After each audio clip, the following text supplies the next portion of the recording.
It didn't take the minister long as she entered the Mount Hope Hospital Tuesday morning to notice that things weren't well. The air condition wasn't working properly. How old is very old? Over 30 years. You have air conditioners here over 30 years? Yeah, the compressor, yeah.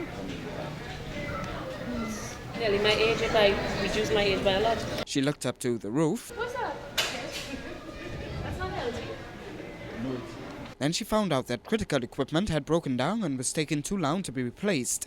The explanation was that tenders were not put out and that it was not budgeted for in the development aspect of the hospital. What's happening is they had put it, the authority would have put it in the development program budget for the fiscal 2010. All right? Once it goes into the development program, we wait to get the No, you see, again, I have a problem with that simply because you tell me $400,000. We have a budget for this whole RH everything here for this area.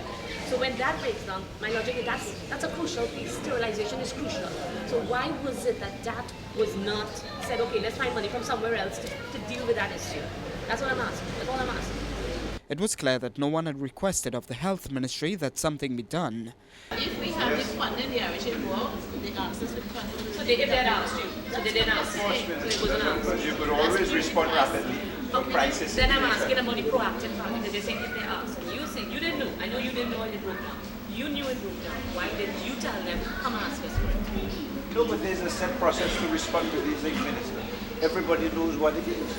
But obviously that process, so you really have no problem with a year and a half of these? No, all of us have a difficulty with that, but alternative arrangements would have been made because... As the minister told the hospital, she was given complaints by patients. One complained that chairs weren't available until near the general election.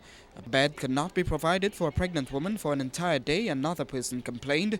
At each point, she stopped and listened and gave assurances that remedial action would be swift and that she had come to make real tangible changes to the lives of citizens.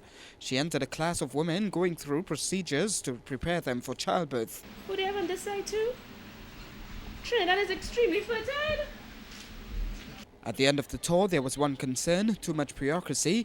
Anything worth over $50,000 must go through a tendering process. We are going to work on the summer bureaucracy because one of the things we are saying to our staff is that we believe in cutting the crap, where crap means continuous, recurrent administrative problems. She says, however, the hospital authorities were already committed to change and that together they will, in her words, cut the crap.